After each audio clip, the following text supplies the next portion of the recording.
स्वास्थ्य पत्रिका हमारी सेहत के सभी श्रोताओं का हार्दिक स्वागत और अभिनंदन। स्वीकार करें शालिनी मित्तल का नमस्कार। पर्सनैलिटी डिसऑर्डर या व्यक्तित्व विकार बहुत सारी मानसिक स्वास्थ्य की समस्याओं का एक समूह है जिसे किसी इंसान की सोच, भावनाओं और व्यवहारिक पैटर्न से पहचाना जाता है। व्यक्तित्व विकार पर आइए अधिक जानकारी प्राप्त करते हैं मनोवैज्ञानिक योगेश कुमार से। आपसे बात कर रही हैं अनीता दुबे।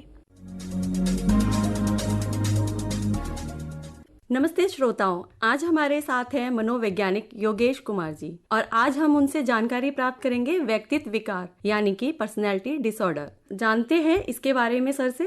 और आकाशवाणी के स्टूडियो में आपका बहुत बहुत स्वागत है सर। नमस्कार। नमस्कार सर, आपसे पहले जानना चाहते हैं कि विकार होता क्या है। आमतौर पर हम पर्सनैलिटी को शख्सियत एवं व्यक्तित्व कहते हैं। अगर हम पर्सनैलिटी को व्यापक ढंग से परिभाषित करें तो हम कह सकते हैं कि व्यक्तित्व व्यक्ति की जन्मजात तथा अर्जित स्वभाव, मूल प्रवृत्तियों, भावनाओं तथा इच्छाओं आदि का योग है। जब व्यक्ति की यही जन्मजात तथा अर्जित स्वभाव, व्यवहार, मूल प्रवृत्तियां एवं भावनाओं तथा इच्छाओं को सामाजिक स्वीकृति या अनुमोदन नहीं मिलता है, दूसरे शब्दों में हम कह सकते हैं कि यदि व्यक्ति के आंतरिक अनुभव और व्यवहार अक्सर उस संस्कृति में रहने वाले बाकी लोगों से भिन्न होते हैं, तो हम कह सकते हैं कि वह व्यक्ति पर्सनैलिटी डिसऑर्डर या व्यक्तित्व विकार से ग्रस्त है। तो सर, हमें कैसे पता चलेगा कि पर्सनैलिटी डिसऑर्डर से जो पीड़ित व्यक्ति है उसका रवैया कैसा होता है? देखिए, पर्सनैलिटी डिसऑर्डर वाले लोगों को आमतौर पर दूसरों के साथ रहने और अपनी संस्कृति या कल्चर के हिसाब से रोजमर्रा के कामों को करने में समस्या होने लगती है। आमतौर पर ऐसे लोग मानते हैं कि उनके सोचने और व्यवहार करने का तरीका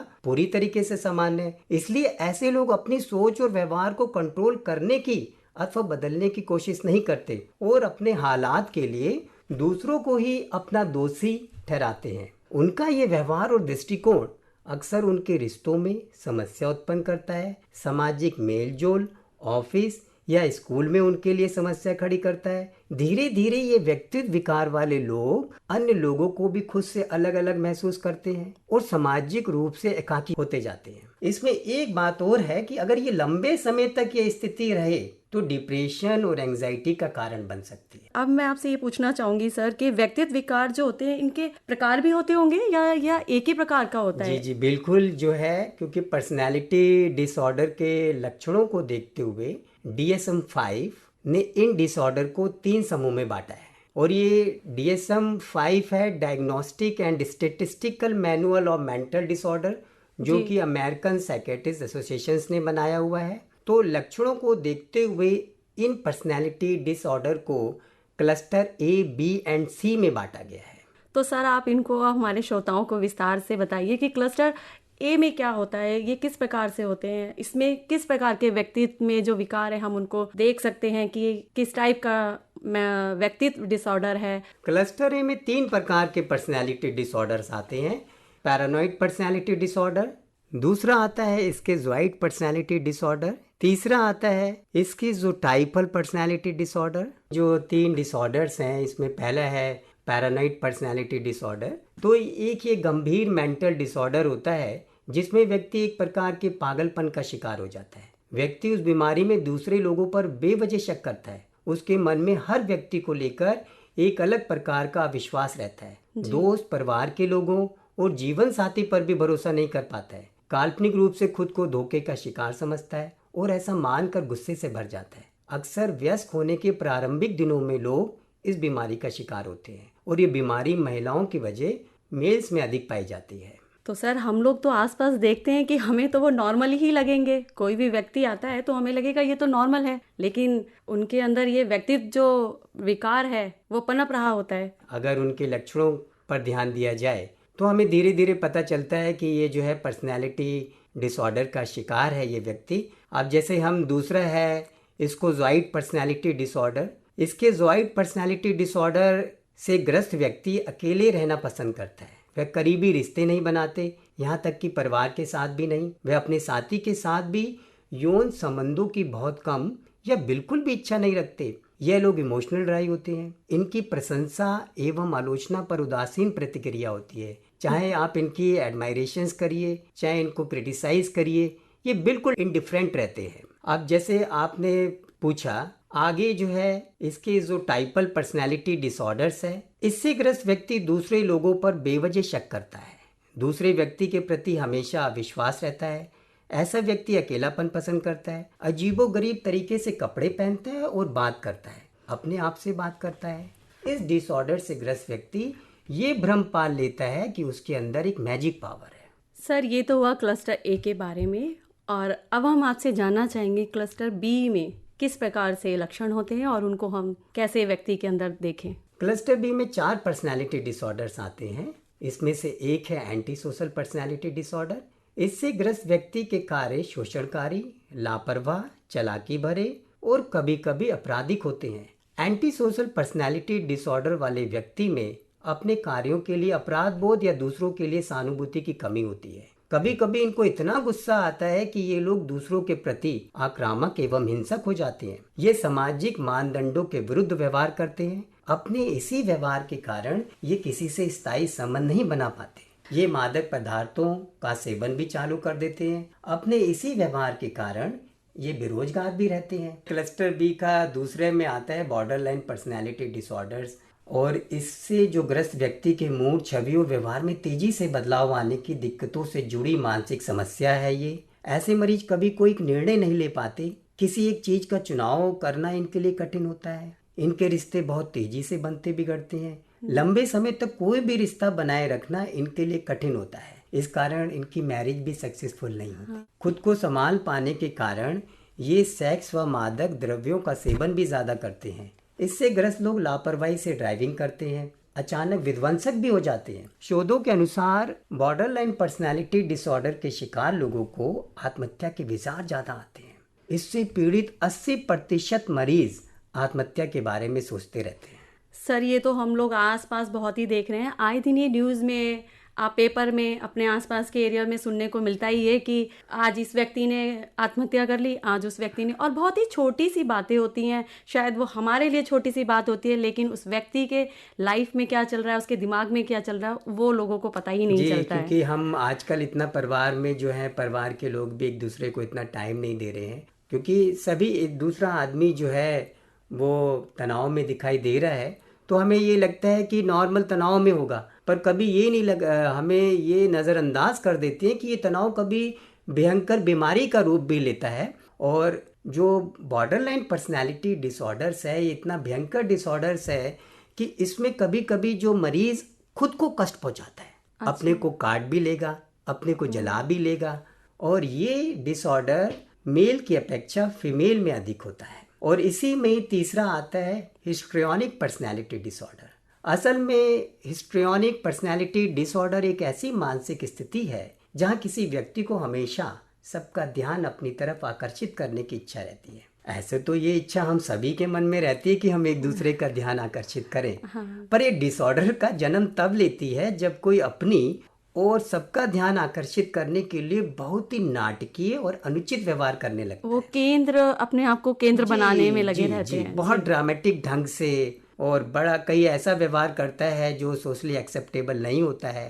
और इससे पीड़ित लोग अपने रूप रंग को लेकर हद से ज्यादा चिंतित रहते हैं। ये लोग अटेंशन पाने के लिए आत्महत्या करने की भी कोशिश कर डालते हैं। आज समाज में पूरी अगर हम पॉपुलेशन की बात करें, हमें इतना ज्ञात नहीं हो पा रहा है, फिर भी जो शोध है इस पे पर्सनैलिटी डिसऑर्डर्स पे जितनी भी सामने आई है, तो अब तक ये माना जा रहा है कि कुल आबादी का अगर हम 10% देखें तो 10% लोग जो हैं वो पर्सनैलिटी डिसऑर्डर से ग्रस्त हैं। सर, ये भी काफ़ी बड़ा रेशो है। एक डिसऑर्डर्स और रहता है क्लस्टर बी में, नार्सिसिस्टिक पर्सनैलिटी डिसऑर्डर्स है। नार्सिसिस्टिक पर्सनैलिटी डिसऑर्डर एक ऐसी मानसिक स्थिति है जिसमें एक इंसान खुद के प्रति लगाव इतना बढ़ जाता है कि उसे सिर्फ अपनी ही चिंता रहती है और दूसरों की वे बिल्कुल परवाह नहीं करता। यानी कि जो एम्पैथी है उस व्यक्ति में बिल्कुल नहीं होती। ऐसा व्यक्ति पूरे तरीके से आत्ममुग्ध होता है, सेल्फ सेंटर्ड होता है। ऐसे लोग खुद को दूसरों से श्रेष्ठ मानने लगते हैं और ये आशा करते हैं कि सभी उनकी प्रशंसा करें। ऐसे व्यक्ति आलोचना बिल्कुल भी बर्दाश्त नहीं कर पाते। ऐसे व्यक्ति असीमित सफलता, शक्ति, प्रतिभा, सौंदर्य, ये आदर्श प्रेम की कल्पनाओं में व्यस्त रहते हैं। इनको विश्वास है कि ये लोग बहुत ही विशेष हैं और अद्वितीय हैं और उन्हें केवल अन्य विशेष या उच्च स्थिति वाले लोग या संस्थाएं ही समझ सकती हैं। आम आदमी उनको समझ भी नहीं सकता है। तो सर अब हम जानना चाहेंगे क्लस्टर सी में जो है वो किस प्रकार के पर्सनैलिटी डिसऑर्डर आते हैं और इनके क्या लक्षण होते हैं। क्लस्टर सी में 3 पर्सनैलिटी डिसऑर्डर्स आती हैं। इसमें से एक है अवॉइडेंट पर्सनैलिटी डिसऑर्डर। इस विकार से ग्रसित व्यक्ति में आत्मविश्वास की कमी होती है। यह व्यक्ति किसी अन्य व्यक्ति से मिलने या बात करने में कतराता है। विकार से पीड़ित लोगों के मन में ये डर रहता है कि कहीं किसी कारणवश लोग इन्हें एक्सेप्ट ना करें, यानी रिजेक्शंस का डर इन्हें बहुत सताता है। निगेटिविटी बहुत रहती है माइंड में। जी। ऐसे व्यक्ति सामाजिक एवं व्यावसायिक गतिविधियों से दूर रहते हैं। और इसी में दूसरा आता है डिपेंडेंट पर्सनैलिटी डिसऑर्डर। जैसा कि हम जानते हैं कि सामाजिक जीवन में मैम इस पर निर्भरता स्वाभाविक है। खाने पहनने से लेकर घूमने फिरने और शादी से लेकर कैरियर जैसे मामलों में अधिकतर लोग अपने माता पिता, भाई बहनों या करीबी दोस्तों से अक्सर सलाह लेते हैं। इसमें कुछ गलत नहीं है जी। समस्या तब शुरू होती है जब कोई व्यक्ति अपने हर कार्य के लिए दूसरों की सलाह पर निर्भर हो जाए। कोई भी निर्णय लेने से पहले उसे बहुत घबराहट महसूस होती है और वह अपनी मर्जी से कोई भी कदम नहीं उठा पाता। तो ऐसी स्थिति चिंताजनक मानी जाती है जी। ऐसी आदतों की वजह से किसी भी व्यक्ति को भविष्य में डिपेंडेंट पर्सनैलिटी डिसऑर्डर जैसी मनोवैज्ञानिक समस्या हो सकती है। डिपेंडेंट पर्सनैलिटी डिसऑर्डर से ग्रस्त व्यक्ति संबंध खराब होने के डर से दूसरों की हर बात मान लेते हैं। दूसरे व्यक्ति द्वारा शारीरिक एवं मानसिक रूप से किए जा रहे बुरे बर्ताव को भी सहन करते रहते हैं। तीसरा होता है ऑब्सेसिव कंपल्सिव डिसऑर्डर। इस विकार से ग्रसित लोग नियमों और कानूनों को सनक की हद तक पालन करते। ये लोग पूर्णतावादी होते हैं, यानी कि परफेक्शनिस्ट होते हैं। किसी भी प्रोजेक्ट एवं काम को वे परफेक्शन के साथ करते हैं। अच्छा, इसमें समस्या तब आती है मैडम कि जब परफेक्शन हासिल न होने पर वह बेहद असहज महसूस करते हैं और अपनी इसी सनक के कारण निजी संबंधों की उपेक्षा भी करते हैं। आपकी जो बातें हैं वो हमारे श्रोता सुन रहे होंगे, तो आज के बाद वो ये जो आपने 3 प्रकार बताए, क्लस्टर ए, क्लस्टर बी, क्लस्टर सी, तो इनको वो अलग अलग रूपों में देखकर अच्छी से भली भांति से वो जान पाएंगे। तो इसके कारण क्या है सर, जो इतनी पर्सनैलिटी डिसऑर्डर हम लोग देख रहे हैं आसपास अपना, जो हमें पता भी नहीं चलता है और हम उससे ग्रस्त होते चले जा रहे हैं, तो इसके कारण क्या है सर? जी, कारणों पे हम बिल्कुल चर्चा करेंगे। फिलहाल व्यक्तित्व विकार के सटीक एवं ठोस कारण अभी तक ज्ञात नहीं है। हालांकि शोधों से ये स्पष्ट हुआ है कि अनुवांशिक वजह, वातावरण, संस्कृति और सामाजिक परिवेश इसमें एक महत्वपूर्ण भूमिका निभाते हैं। इसमें से सबसे प्रमुख है बचपन में लगा कोई आघात। जिन व्यक्तियों ने बचपन में उपेक्षा या इसके विपरीत बेहद संरक्षित माहौल, जिसे कहते हैं कि ओवर प्रोटेक्टिव माहौल, कभी क्या पेरेंट्स जो होते हैं बच्चों को लेकर बहुत ही ओवर प्रोटेक्टिव भी हो जाते हैं, तो वो माहौल भी सही नहीं होता और वो जो है पर्सनैलिटी डिसऑर्डर का कारण बनता है।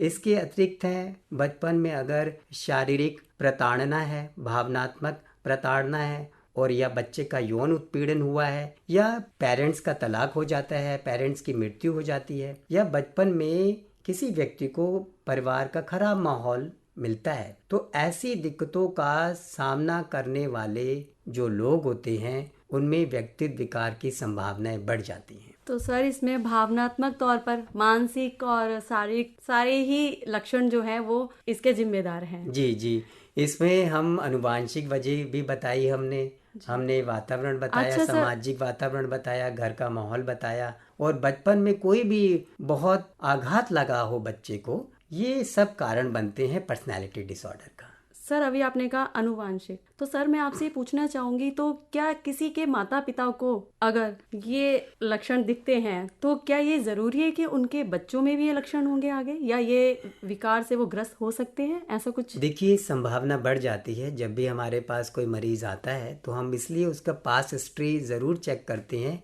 कि उनके कोई करीबी रिश्तेदार में या उनकी फैमिली में ऐसा केस तो नहीं है। हाँ, पर ये बिल्कुल नहीं है कि अगर किसी के परिवार में कोई पर्सनैलिटी डिसऑर्डर से ग्रस्त है तो आने वाली जनरेशन में भी पर्सनैलिटी डिसऑर्डर होगा, तो ऐसा बिल्कुल नहीं है। हाँ, पर संभावना बढ़ जाती है। ये तो हमने विकार के प्रकार जान लिए, विकार भी जान लिया, बीमारी और बीमारी के लक्षण, और अब हम आते हैं इसके उपचार पर। तो सर आप बताइए हमें, पर्सनैलिटी डिसऑर्डर की जो लक्षण भी जान ली और हमें पता भी चल गए, इनके तो कारणों पे भी चर्चा कर ली। कारणों पे भी चर्चा कर ली, जैसा कि सर हम बात कर रहे हैं, तो इनका उपचार क्या है सर? देखिए, पर्सनैलिटी डिसऑर्डर के उपचार प्रकार और गंभीरता के आधार पर भिन्न हो सकते हैं। इसमें साइकोथेरेपी और दवाएं शामिल हो सकती हैं। साइकोथेरेपी या मनोचिकित्सा पर्सनैलिटी डिसऑर्डर को मैनेज करने में मदद कर सकती है। इलाज के दौरान डॉक्टर आपकी स्थिति, भावनाओं और विचारों पर चर्चा कर सकता है। यह आपको अपने लक्षणों और व्यवहारों को मैनेज करने के तरीके के बारे में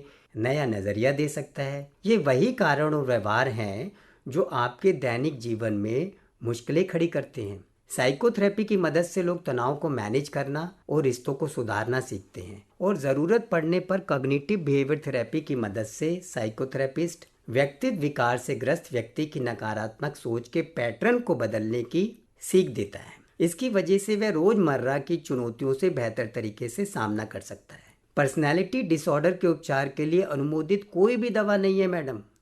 कोई दवा नहीं है तो सर फिर? दवा पार्टिकुलर पर्सनैलिटी डिसऑर्डर्स के उपचार के लिए नहीं है, पर हालांकि कुछ खास प्रकार की दवाएं विभिन्न पर्सनैलिटी डिसऑर्डर के लक्षणों को कम करने में सहायता कर सकती है। जैसे अवसाद रोधी दवाएं हैं, एंटी डिप्रेसेंट हैं। ये उदास मनोदशा, क्रोध या आवेश में सुधार करने में मदद कर सकती हैं। अच्छा सर। मूड स्टेबलाइजर्स भी दिए जा सकते हैं। ये मूड स्विंग को रोकते हैं, चिड़चिड़ापन या आवेग को रोकते हैं। एंटी साइकोटिक मेडिसिन्स दी जा सकती हैं। उन लोगों के लिए हैं फायदेमंद हो सकती हैं जो अक्सर वास्तविकता के साथ अपना संपर्क खो देते हैं। एंटी एंजाइटी मेडिकेशंस भी हैं, दवाएं हैं। और जब चिंता ज़्यादा होती है, रोगी में बेचैनी होती है, अनिद्रा होता है, इन सबको दूर करने में एंटी एंजाइटी मेडिकेशन दिया जा सकता है। और एक डॉक्टर मनोरोगी को अस्पताल में भर्ती होने की भी सिफारिश कर सकता है यदि वह रोगी में आत्म नुकसान या आत्मघाती व्यवहार का पता लगाता है। तो सर, आप जो ये दवाइयाँ हमें बता रहे हैं, क्या कोई व्यक्ति जो इस बीमारी से ग्रस्त है या उसको कोई जानकार, परिचित, तो क्या वह ऐसे ही दवाई ले सकता है बिना परामर्श के डॉक्टर के? देखिए, बिना परामर्श के दवा लेना बहुत खतरनाक हो सकता है। इसलिए मेरी सभी से ये विनती है कि डॉक्टर की, मनोचिकित्सक की सलाह के बाद ही दवाई लें, क्योंकि इसके जो लक्षण होते हैं बीमारियों के बहुत ही कॉम्प्लिकेटेड होते हैं, और आप बिना परामर्श के जो है अपनी मर्जी से दवाइयाँ ना लें। तो मुझे उम्मीद है कि हमारे श्रोतागण जो हैं वो ये प्रोग्राम सुन रहे होंगे और उससे लाभ भी उठा रहे हैं। और हमारे यहाँ योगेश जी जो आए हुए हैं, उन्होंने ये दवाइयाँ बताई हैं, तो वो आप डॉक्टर की परामर्श से ही लें और बिना किसी डॉक्टर की सलाह से ये दवाइयाँ आप ना लें। ये एक जानकारी के लिए आपको बताई गई हैं। तो सर, आप मुझे एक बात बताइए, आपने हमें लक्षण भी बता दिए, उपचार भी बता दिए। मान लीजिए कोई इस बीमारी से ग्रस्त है, कोई व्यक्ति, और वो दवा नहीं लेना चाह रहा, तो उसको हम वो दवा कैसे दें और वो उसके लिए लाभदायक भी है, तो उस परिस्थिति में उसको दवाई कैसे दे सकते हैं? क्या हम किसी खाद्य पदार्थ में मिलाकर दे सकते हैं, उसको पता ना चले?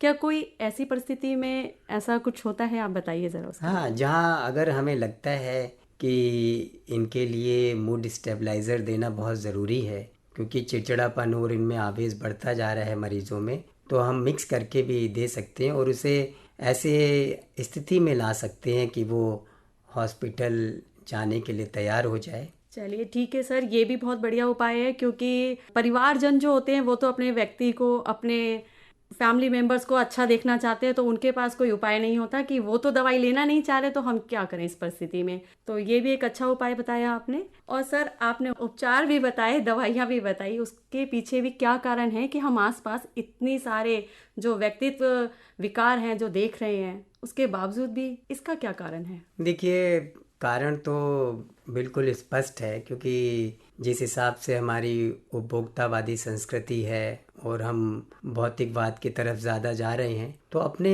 मूल अध्यात्म को, योग को हम भूलते जा रहे हैं। और जो परस्पर मेल मिलाप से रहने की जो हमारी परिपाटी है, परंपरा है, वो एकदम टूटती जा रही है, जिससे लोग एकाकी होते जा रहे हैं, लोगों में भावनात्मक शून्यता आती जा रही है, और ये एक मूल कारण है सभी मानसिक रोगों का। सर, आज की जो लोगों की लाइफ स्टाइल हो गई है, वो सब अपने में बिजी हैं। आजकल इतना बिजी शेड्यूल हो चुका है, लोगों को इतनी व्यवस्था हो चुकी है कि हम ना चाहते हुए भी और चाहते हुए भी अपने से अलावा किसी के बारे में सोच ही नहीं पाते हैं। लेकिन ये गलत है। जैसा कि आपने बताया, लोगों की बातों को सुनना चाहिए, उनकी लाइफ में क्या चल रहा है तो कम से कम उनको नज़रअंदाज ना करके उनके दिल की बात सुने, ताकि अगर वो किसी भी बीमारी से ग्रस्त हैं या फिर आपने जैसा बताया कि पर्सनैलिटी डिसऑर्डर से ग्रस्त हैं तो उसको जल्दी ही पकड़ में लाके उसका उपचार किया जा सके और एक इंसान का जीवन बचाया जा सके। तो इतनी सारी बातें करने के बाद सर, अब आप हमें बताइए हमारे श्रोताओं को कि अपने आसपास जो है वो क्या योगदान दें इस बीमारी से दूर रहने के लिए। नहीं, सभी लोगों से मेरा अनुरोध है कि वो योग से जुड़ें, किसी ना किसी अपने जीवन में कोई ना कोई हॉबी कल्टीवेट करें, चाहे वो सिंगिंग की हो, चाहे वो आप फुटबॉल खेलें, कोई भी किसी भी तरीके का आउटडोर गेम्स खेलें, और परस्पर मेल मिलाप से रहिए और मादक द्रव्यों का सेवन ना करें कभी। अगर कभी तनाव होता है तो अपनी अंदर जो भी चल रहा है वो अपने किसी साथी को, अपने किसी दोस्त को आप ज़रूर बताएं, और कभी जो है एकाकी जीवन की तरफ कभी ना जाएं, तो आप देखेंगे आप इन सब चीज़ों से बच सकते हैं। परंतु सर, मैंने कई बार देखा है कि कुछ लोग होते हैं वो अपनी समस्याओं को ना सामाजिक नहीं करना चाहते, मान लीजिए किसी को बताना ही नहीं चाहते। उनको लगता है कि हमारी जो समस्या है वो हम किसी को ना बताएं वरना हमारा मजाक उड़ेगा।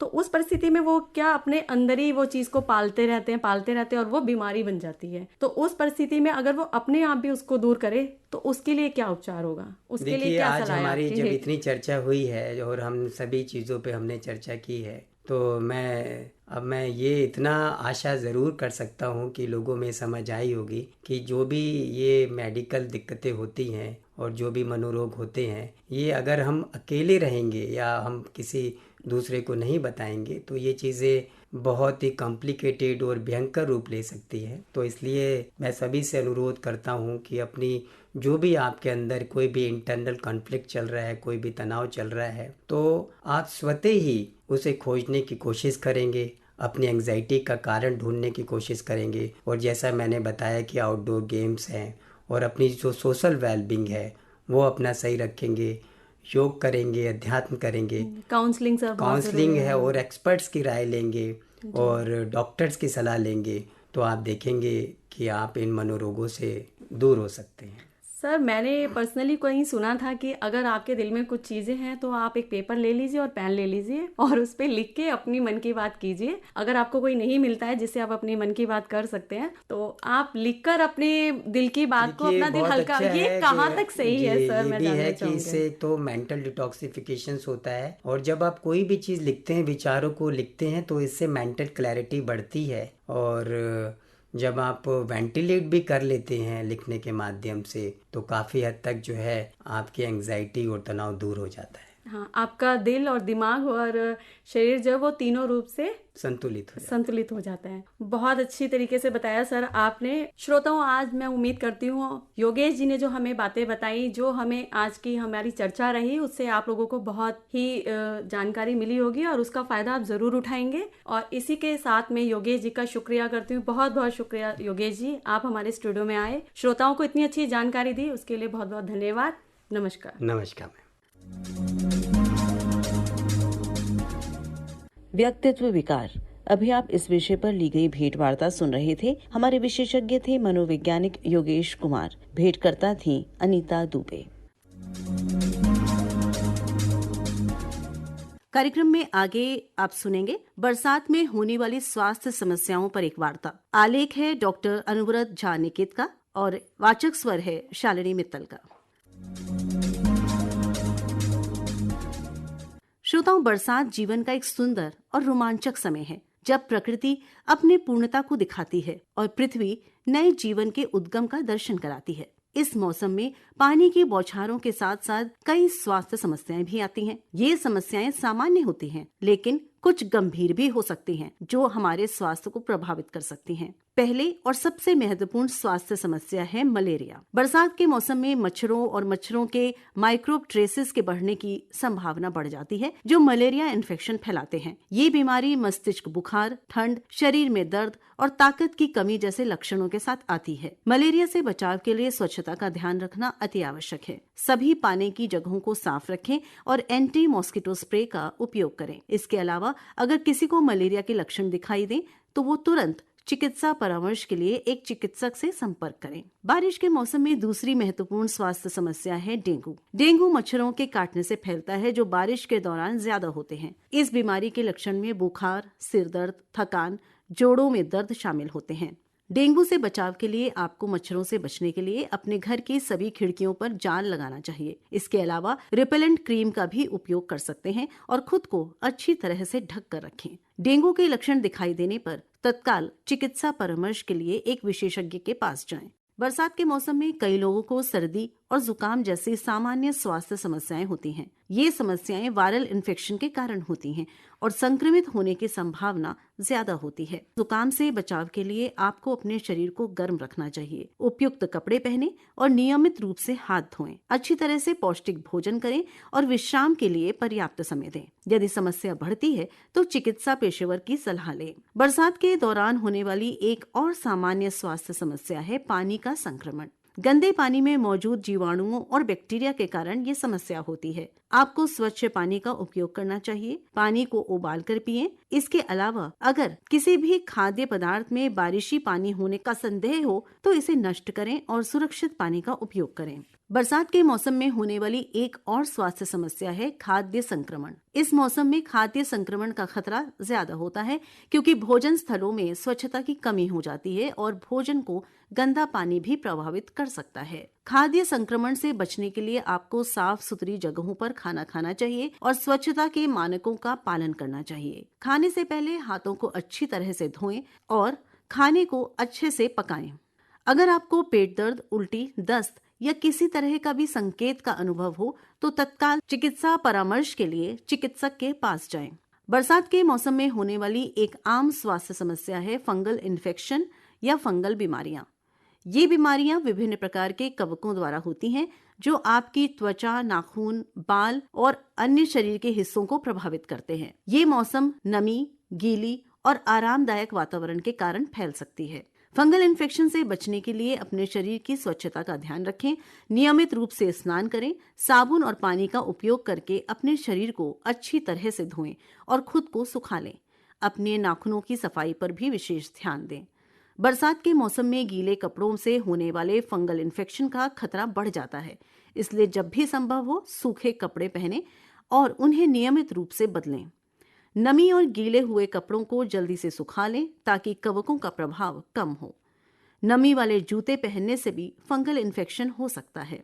बरसात के मौसम में जूते को अच्छी तरह से सुखा लें और नमी से बचने के लिए सूखे जूते ही पहनें। बरसात के मौसम में सार्वजनिक स्थानों पर फंगल इन्फेक्शन का खतरा ज्यादा होता है। ऐसे स्थानों में जैसे कि सार्वजनिक bathroom, locker room, swimming pool आदि पर जाते समय सावधानी बरतें। नमी और गंदगी से बचने के लिए स्वच्छता का पालन करें और अपने पैरों में जूते या चप्पल अवश्य पहनें। सावधानी से हाथ धोएं और सामान के संपर्क से बचें। अपने आहार में पौष्टिक तत्वों को शामिल करें। फंगल इन्फेक्शन से लड़ने में ये मदद करता है। Vitamin C, vitamin E, zinc, probiotics और अदरक जैसे प्राकृतिक पदार्थों का सेवन करें जो आपकी प्रतिरक्षा प्रणाली को मजबूत बनाते हैं। अपने स्वास्थ्य की देखभाल करना, स्वच्छता का ध्यान रखकर और सावधानी पूर्वक रहकर आप फंगल इन्फेक्शन से बच सकते हैं और एक स्वस्थ और खुशहाल बरसात का आनंद ले सकते हैं। बरसात के मौसम में बच्चों की स्वास्थ्य संबंधी खास देखभाल की आवश्यकता होती है। उन्हें गंदे पानी में खेलने से रोकें और स्वच्छता का ध्यान रखें। उनकी सुरक्षा के लिए उनके भीगे कपड़ों को जल्दी बदलना चाहिए। सामान्यतः बरसात में होने वाली स्वास्थ्य समस्याएं हानिकारक नहीं होती हैं, लेकिन इनका ध्यान रखना महत्वपूर्ण है ताकि हम स्वस्थ रह सकें। बरसात के मौसम में अपने स्वास्थ्य की देखभाल करके हम स्वस्थ और मनोहारी जीवन जी सकते हैं। अभी आप बरसात में होने वाली स्वास्थ्य समस्याएं इस विषय पर वार्ता सुन रहे थे। आलेख डॉक्टर अनुव्रत झा निकित का था। वाचक स्वर था शालिनी मित्तल का। इसी के साथ आज की स्वास्थ्य पत्रिका हमारी सेहत समाप्त होती है। फिर मिलेंगे अगली बार। तब तक के लिए स्वीकार करें हमारा नमस्कार।